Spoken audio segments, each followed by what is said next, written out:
C'est l'ange Gabriel qui est apparu à Joseph en songe, donc je monte en hauteur pour vous parler justement un peu de cette belle histoire, la plus belle des histoires entre Dieu et l'homme. C'est cette création tout entière qui culmine avec la famille des enfants des hommes. Hommes et femmes, il les créa pour être ensemble, et Dieu vit que cela était très bon. Et dans ce plan de Dieu qui a porté aussi la création, c'est-à-dire la procréation, être un mystère de vie, d'élan créateur, dans le mouvement même de Dieu qui crée, eh bien, Dieu avait prévu il avait déjà prévu de venir à nous dans la famille des enfants de Dieu. Et c'est ce mystère qui est annoncé dans la première lecture par Isaïe et qui nous est rappelé. 700 ans avant Jésus-Christ, Isaïe dit « Voici qu'une vierge va enfanter un enfant et on l'appellera Emmanuel, c'est-à-dire Dieu avec nous. » Ce qui nous paraît mystérieux et miraculeux, et il faut garder la foi, notre foi catholique, c'est que Marie puisse être mère par l'opération de l'Esprit Saint. Et pourtant, si nous considérons la nature elle-même, qui a été créée par Dieu à partir de rien, cette Big Bang, si vous voulez, il y a déjà la puissance, l'élan créateur qui est là et qui est merveilleux, et on devrait s'étonner davantage de voir que la vie est toujours là présente dans cet élan créateur. Et pourtant, dans l'histoire sainte, nous voyons aussi que Abraham et Sarah ont eu un fils dans leur vieillesse, comme Élisabeth et Zacharie. Et puis tout à l'heure, nous allons communier aussi. À l'Eucharistie, qu'est-ce qui se passe? Un miracle incroyable. Le pain et le vin deviennent le corps et le sang du Christ, dans une réalité divine. La substance de Dieu vient sous les apparences du pain et du vin. Est-ce que vous croyez cela, les enfants? Les bons enfants que vous êtes, est-ce que vous croyez à l'Eucharistie? Oui. Jean? Oui, il se prépare à sa communion, Jean. Hein? Il a intérêt à croire? Non. C'est pas qu'il a intérêt, c'est qu'il est dans l'obligation parce qu'il aime. Et si vous réfléchissez bien, comme dans l'Évangile, lorsque Jésus guérit le paralytique, il dit au paralytique, « Tes péchés te sont pardonnés. » Et les gens disent, « Qu'est-ce que c'est que ça ?» etc. Et il dit, « Pour que vous sachiez que le Fils de l'homme a le pouvoir de remettre les péchés, qu'est-ce qui est plus facile à dire ?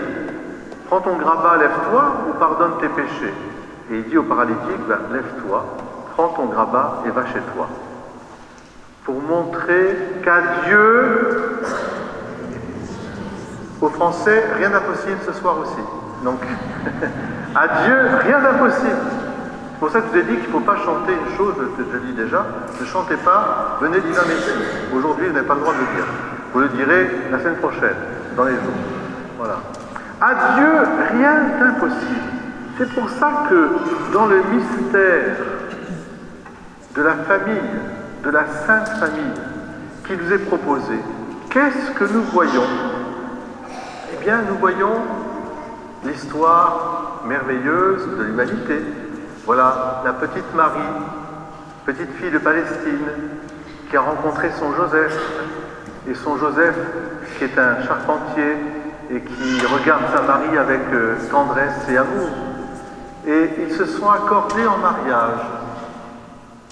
Mais voilà que, avant qu'ils puissent se marier, Joseph se rend compte que sa petite Marie se transforme et elle porte en elle déjà un enfant.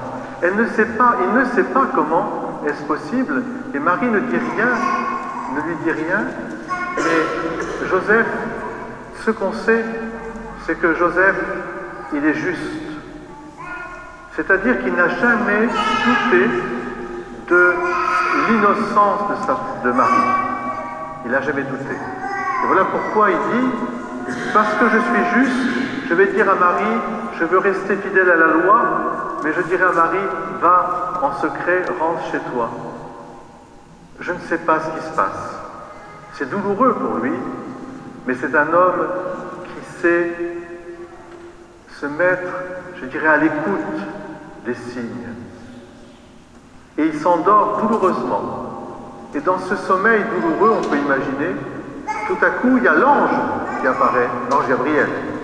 Parce que c'est l'ange toujours de Noël. L'ange de l'incarnation, c'est l'ange Gabriel. Partout, vous verrez, auprès de Jésus, c'est l'ange Gabriel. À Gethsémani, c'est l'ange Gabriel qui est là aussi pour consoler Jésus. Il est avec Marie, il est avec Joseph. Et qu'est-ce que lui dit l'ange? Un peu comme Marie, il lui révèle le miracle que Dieu fait de venir vivre avec nous. Ne crains pas, alors c'est très beau, ne crains pas de prendre Marie chez toi. Oh, c'est beau ça. Accueille Marie chez toi. Parce que ce qui est en elle vient de Dieu. L'enfant qu'elle attend, il vient de l'Esprit Saint. C'est très important ça, parce que l'Esprit Saint, dans la Trinité Sainte que nous croyons, c'est l'amour.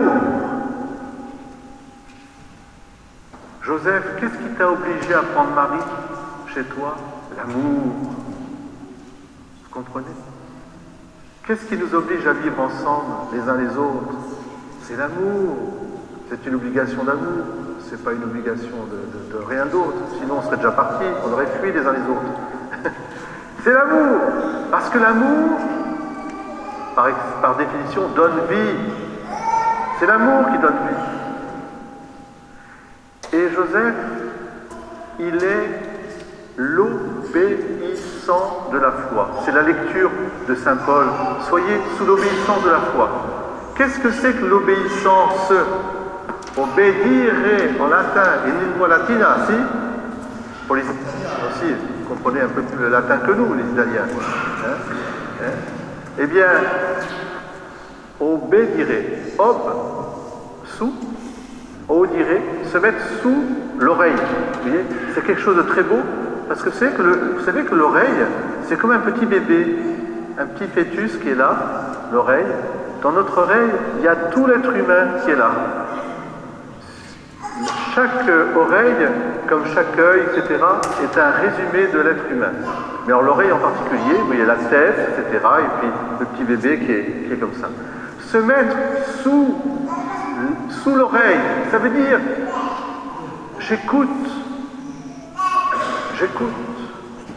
L'obéissance, c'est l'écoute. Que me veux-tu, Seigneur? J'écoute. Et l'ange lui dit, voilà, ne crains pas. Et parce que tu ne crains pas, chasse ta peur, chasse tes angoisses, avance. Et Joseph fait ce que dit l'ange.